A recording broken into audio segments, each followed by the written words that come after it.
नमस्कार दोस्तों, इन्वायरो अकेडमी पे आप सभी का एक बार फिर बहुत बहुत स्वागत है। बच्चों, हमारा एग्ज़ाम जो है वो 15 जून को होने वाला है। आप सभी लोग अपनी तैयारी कंप्लीट कर चुके हैं। अब ये समय है रिवीजन का। रिवीजन सबसे महत्वपूर्ण हिस्सा होता है, भाग होता है तैयारी का, प्रिपरेशन का। तो आप एक इफ़ेक्टिव रिवीजन करेंगे तो आपके मार्क्स जो हैं डेफिनेटली इम्प्रूव होंगे। इफ़ेक्टिव रिवीजन में सबसे महत्वपूर्ण चीज़ क्या होती है? इसमें जो सबसे ख़ास बात हमें लगती है, जो हम हमेशा जो है बच्चों को बताते आए हैं, और 100 परसेंटाइल जो बच्चे लेके आते हैं वो हमेशा जो है हमारी इन बातों को फॉलो करते हैं। और काफ़ी लंबे समय से आप लोग देख ही रहे हैं कि इन्वायरो अकेडमी से ही 100 परसेंटाइल का बच्चा जो है वो निकलता है। तो रिवीजन जो है इसमें अगर हम देखें तो आप एक क्वेश्चन उठाएंगे, कोई भी प्रीवियस ईयर का क्वेश्चन। जैसे कि यहाँ पे आप एक क्वेश्चन देख रहे हैं, the movement of energy from primary producer to consumer is affected by. तो इसका आंसर आपने याद कर लिया, process of eating. But revision करते समय आपने क्या देखना है, आपने स्टार्ट करना है इकोसिस्टम से, कि भैया इकोसिस्टम क्या है, उसकी डेफिनेशन। उसके बाद में फिर जो है आप देखेंगे कि इकोसिस्टम के फंक्शंस। इकोसिस्टम के फंक्शंस में आप देखेंगे कि भाई आपका transfer of energy and nutrient cycle major functions हैं। फिर ट्रांसफ़र ऑफ एनर्जी में हम प्राइमरी प्रोडक्टिविटी की बात करेंगे, सेकेंडरी प्रोडक्टिविटी की बात करेंगे। फिर प्राइमरी प्रोडक्टिविटी में जो है हम बात करेंगे अपना gross primary productivity and net primary productivity. ये सारे कॉन्सेप्ट जो है हम यहाँ पे रिकॉल कर लेंगे। जब ये सब हम रिकॉल कर लेते हैं तो हमारे काफ़ी जो है चीज़ें हम क्विकली रिवाइज कर लेते हैं। तो यहाँ पे अगर इस क्वेश्चन के अगर हम बात करें कि जो एनर्जी का मूवमेंट है प्राइमरी प्रोड्यूसर से लेके कंज्यूमर तक, वो बेसिकली निर्भर किस चीज़ पे करता है? वो करता है प्रोसेस ऑफ ईटिंग पे। अगर हम एनर्जी मूवमेंट को देखें तो एनर्जी का जो ट्रांसफ़र हो रहा है वो हो रहा है आपका किसके माध्यम से? फूड चेन के माध्यम से। फूड चेन में आपने देखा कि सबसे पहले आपके प्रोड्यूसर हैं, प्रोड्यूसर के बाद में आपके जो हैं कंज्यूमर हैं, और फिर आपके टॉप कंज्यूमर। ठीक है, या आप कह सकते हो प्रोड्यूसर, प्रोड्यूसर के बाद में आपके हर्बीवोर्स, हर्बीवोर्स के बाद में आपके कॉर्निवोर्स, और कॉर्निवोर्स के बाद में टॉप कॉर्निवोर्स। इस तरीके से आप इसे देख सकते हैं। तो यहाँ पे जो है सबसे महत्वपूर्ण चीज़ ये आ जाती है कि पूरा जो एनर्जी ट्रांसफ़र हो रहा है वो तभी हो रहा है कि एक ऑर्गेनिज्म जो है उसको दूसरा ऑर्गेनिज्म खा रहा है। एक ऑर्गेनिज्म जो है वो दूसरे ऑर्गेनिज्म का भोजन है। तो एनर्जी का जो ट्रांसफ़र होगा वो बेसिकली इसी चीज़ पे निर्भर करेगा कि आप मान लीजिए एक टॉप कार्निवोर्स का एग्जांपल ले लेते हैं। टॉप कार्निवोर्स जो है अगर वो एक छोटे साइज़ के किसी भी एनिमल को खाता है, ईट अप करता है, तो उसे कम एनर्जी प्राप्त होगी। अगर वो जो है एक बड़े साइज़ के एनिमल को जो है खाना स्टार्ट करेगा तो डेफिनेटली उसे एक ही बार में शिकार करना है, और वो उसको खा के अपना उसमें सफिशिएंट एनर्जी उसे मिल जाएगी। अगर वो छोटे छोटे जो है एनिमल्स की तरफ देखेगा तो एक छोटे एनिमल को ईटअप करने पे उसको ज़्यादा एनर्जी नहीं मिलेगी। तो हो सकता है उसको एक से ज़्यादा जो है छोटे ऑर्गेनिज्म को कैच करना पड़े। तो यहाँ पे प्रोसेस ऑफ ईटिंग जो है ये काफ़ी महत्वपूर्ण हो जाता है। सबसे पहले सीक्वेंस की बात भी हम करेंगे कि सीक्वेंस जो है वो किस तरीके से है। दूसरे एंगल से हम जो है, जैसे मैंने अभी आपको एग्जांपल बताया, साइज़ के अकॉर्डिंग भी आप देख लेंगे कि आपका जो प्रोसेस है ईटिंग का वो किस तरीके से एनर्जी के मूवमेंट को प्रभावित कर सकता है। तो जब भी आप रिवाइज करेंगे चीज़ें तो इसी तरीके से रिवाइज करेंगे कि एक क्वेश्चन उठाएंगे और उसके आसपास जितने भी कॉन्सेप्ट हैं, जितनी भी चीज़ें हैं, उनको क्विकली आप जो है याद कर लेंगे। अगर आप थ्योरी को अभी ऐसे याद करने की कोशिश करेंगे तो उसके नुकसान ये होगा कि आप जो है एग्जैक्टली ये नहीं समझ पाएंगे कि आपको जो है किस तरीके से चीज़ों को रिकॉल करना है। अब ये क्वेश्चन जो है आप देखिए, amount of accumulated dead organic matter in different forest type. तो यहाँ पे आप कई कॉन्सेप्ट जो है अपने माइंड में रखेंगे, जैसे कि सबसे पहले आंसर आप देखिए, decrease from pole to equator. तो यहाँ पे हम बायोम्स की बात भी कर सकते हैं, और ये भी हम फोकस कर सकते हैं कि इक्वेटर पे अगर हम देखते हैं तो टेम्परेचर सफिशिएंट रहता है, और यहाँ पे रेनफॉल भी ज़्यादा होता है एज़ कम्पेयर टू पोल के कंपैरिजन में। तो आपका जो पोल है, पोल पे टेम्परेचर भी कम है और आपका रेनफॉल भी कम है। तो टेम्परेचर और रेनफॉल दोनों कम होने की वजह से वहाँ पे माइक्रोबियल एक्टिविटी कम होती है, और माइक्रोबियल एक्टिविटी कम होने की वजह से वहाँ पे जो डेड ऑर्गेनिक मटेरियल है उसका डीकम्पोजिशन भी कम हो जाता है। तो जब डेड ऑर्गेनिक मटेरियल का डीकम्पोजिशन कम होगा तो धीरे धीरे वहाँ पे एक्यूमुलेट होना स्टार्ट हो जाता है।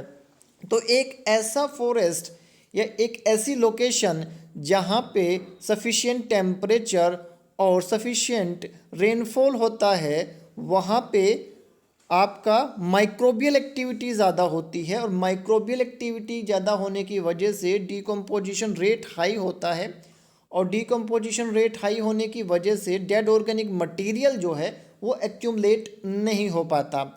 यहीं पे आप जो है जितनी भी आपके दूसरे फॉरेस्ट हैं उनको भी इमेजिन कर सकते हो, उनको भी जो है रिकॉल कर सकते हो कि जैसे कि आप ट्रॉपिकल रेन फॉरेस्ट की बात करते हैं, तो ट्रॉपिकल रेन फॉरेस्ट कहाँ पे मौजूद हैं? वो इक्वेटर पे प्रेजेंट हैं। तो इक्वेटर पे अगर वो हैं तो वहाँ पे हमें पता है कि आपका जो ट्रॉपिकल रेन फॉरेस्ट है वहाँ पे सफिशिएंट रेनफॉल होता है, और जो है टेम्परेचर भी ऑप्टिमम है।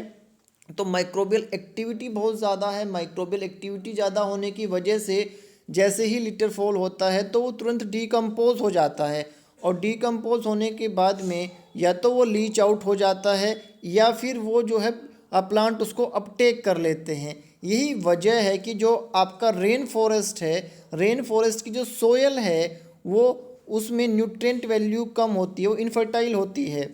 तो यहाँ पे बहुत सारे कॉन्सेप्ट आप रिकॉल कर सकते हैं कि भाई टुंड्रा में जो है अगर हम देखें तो टुंड्रा में टेम्परेचर कम है और आपका रेनफॉल भी कम है।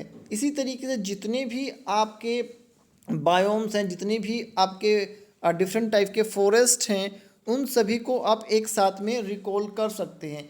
यहाँ पे जो है आप देखें कि हमने कुछ एडिशनल इन्फॉर्मेशन आपको दी है, जैसे कि ट्रॉपिकल रेन फॉरेस्ट जो है यहाँ पे जो मास है ऑर्गेनिक मैटर का वो सबसे कम है। अगर सबसे ज़्यादा हम देखते हैं तो आपका शर्प टुंड्रा में मैक्सिमम आपको दिखाई दे रहा है। टेंगा में जो है आप देख सकते हैं कि ट्रॉपिकल रेन फॉरेस्ट की कंपैरिजन में ज़्यादा है। तो इस तरीके से जो है आप इन सभी चीज़ों को कनेक्ट करके जो है क्विक रिवीजन अपना कर सकते हैं। अगला क्वेश्चन जो है, आइए बेसिकली आजकल के जो ट्रेंड है उसमें मैच द लिस्ट और मल्टीपल आंसर वाले टाइप बहुत ज़्यादा आ रहे हैं। तो ये पूरा फोकस जो है इस क्वेश्चन का अगर हम देखें तो वो है प्लैंकटन पे, है ना। प्लैंकटन जो है आपके डिफरेंट टाइप के प्लैंकटन्स हैं, उनके साइज़ बेसिकली क्या हैं, उनके बेस्ट सुटेबल एग्जाम्पल क्या हैं। यहाँ पे हमने इस टेबल में आपको हालांकि ये डाटा दिया हुआ है, आप सभी लोगों ने भी इसको बहुत अच्छे से याद कर लिया होगा कि मेगा प्लैंकटन का साइज़ क्या है और उनके बेस्ट सुटेबल एग्जाम्पल। फिर मैक्रो प्लैंकटन जो है उनका साइज़ क्या है, meso plankton, micro plankton, nano plankton, pico plankton and last में फेम्टो प्लैंकटन। तो आपने जो है ये सभी चीज़ें एक साथ में रिकॉल कर लेनी है, रिवाइज कर लेनी है। प्लैंकटन पे जो है एक क्वेश्चन बेसिकली आता है, आपका जो हम कह सकते हैं ओशन या एक्वेटिक इकोसिस्टम में जो आपकी लाइफ है उस पे एक क्वेश्चन घुमा फिरा के हमें दूसरे तीसरे पेपर में देखने को मिलता रहता है। और फाइटोप्लैंक्टन की अगर हम बात करते हैं तो ये बहुत महत्वपूर्ण है, क्योंकि हमें पता है कि हमारा जो अर्थ है, अर्थ का 70% एरिया वाटर से कवर है, और यहाँ पे जो है एल्गल कंसंट्रेशन जो है, फाइटोप्लैंक्टन कंसंट्रेशन बहुत ज़्यादा है, और वो मेजर सोर्स है ऑक्सीजन का अगर हम बात करते हैं तो हमेशा जो क्वेश्चन बनाए जाते हैं वो रैंडम क्वेश्चन नहीं बनाए जाते हैं, उनके पीछे एक पूरा का पूरा रीज़न होता है कि पेपर में जो जिस तरीके के क्वेश्चन आ रहे हैं वो एग्जामिनर आपसे क्यों आस्क कर रहा है, क्यों पूछ रहा है, क्या ट्रेंड चल रहा है क्वेश्चन का। और ज़्यादातर हमें ये लगता है कि रैंडमली जो है सिलेबस उठा के क्वेश्चन बना दिए जाते हैं, ऐसा नहीं होता है। हर बार जब भी क्वेश्चन पेपर आप देखेंगे तो क्वेश्चन को आप एक पर्टिकुलर पैटर्न पे देखेंगे कि क्वेश्चन क्यों किया गया है, इसके पीछे पूरा का पूरा जो है एक बहुत बड़ा कॉन्सेप्ट है पेपर डिज़ाइन का, वो लगा के ही आपके पेपर सेट होते हैं। अगला क्वेश्चन आप फिर देखिए, फिर से जो है प्लैंकटन पे है, फेम्टोप्लैंक्टन का साइज़ कितना है, लेस देन 0.2 माइक्रोन। तो इस तरीके से एक ही पेपर में ये दो क्वेश्चन आए थे, दो नहीं तीन क्वेश्चन थे शायद हाँ, ये भी जो है सेम ही क्वेश्चन पे था। ठीक है, तो यहाँ पे आप देख रहे हैं कि आप फाइटोप्लैंक्टन, प्लैंक्टन, इन सब पे जो है ये बहुत ही महत्वपूर्ण टॉपिक है। तो आज जब ये पेपर बनाया गया होगा तो उस टाइम पे पेपर बनाने के लिए जिस भी एग्जामिनर के पास में सेट गया होगा वो उनका एरिया ऑफ स्पेशलाइजेशन जो है इसके आसपास रहा होगा, और उसी के बेस पे उन्होंने जो है कॉन्टिन्यूसली 3 क्वेश्चन जो है सेम टॉपिक पे आपको दे दिए।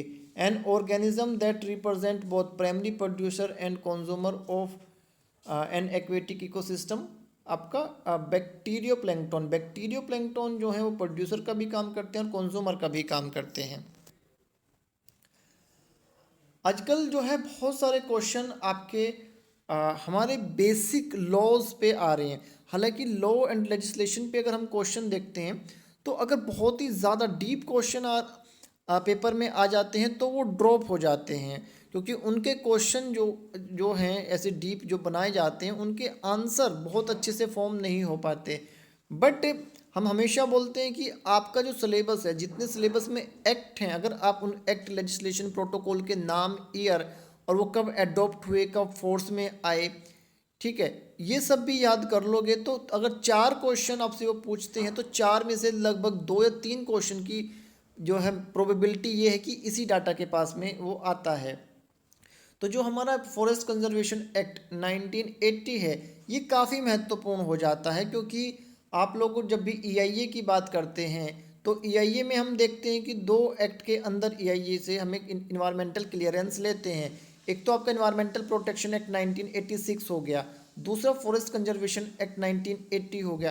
तो यहाँ से अगर हम देखें कि ईआईए कितना महत्वपूर्ण आपका जो है एक हिस्सा है आजकल डेवलपमेंटल एक्टिविटी में, हर डेवलपमेंटल एक्टिविटी के लिए ईआईए जो है कंपलसरी है, और उस को कंप्लीट करने के लिए आपको फॉरेस्ट कंजर्वेशन एक्ट 1980 के अंदर परमिशन लेनी पड़ेगी, क्लियरेंस लेना पड़ेगा। तो यहीं से आप जो है इस एक्ट का महत्व समझ सकते हैं। तो इन्वायरमेंटल प्रोटेक्शन एक्ट 1986 और फॉरेस्ट कंजर्वेशन एक्ट 1980, इन दोनों के अंदर जो है हम ईआईए जब करते हैं, जब हमें इसी लेना होता है तो हमें दोनों के अंदर कंसेंट लेनी पड़ती है। तो इसमें एक प्रोविज़न बनाया गया है कि अगर आप फॉरेस्ट को जो है नॉन फॉरेस्ट पर्पज़ के लिए यूज़ करना चाहते हैं तो आपको उसके लिए सेंट्रल गवर्नमेंट से परमिशन लेनी पड़ेगी।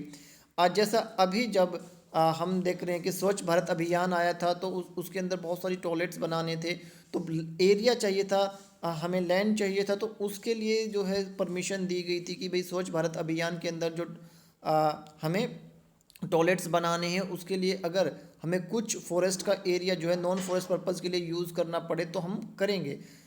तो इस तरीके से अगर हम देखें कि भाई आपके महत्वपूर्ण जो एक्ट हैं उनमें फॉरेस्ट कंजर्वेशन एक्ट हो गया आपका, ठीक है, ईपीए महत्वपूर्ण हो जाता है क्योंकि ये इसको अम्ब्रेला एक्ट कहते हैं, सारे रूल रेगुलेशन इसी के अंदर बनाए जाते हैं आपका।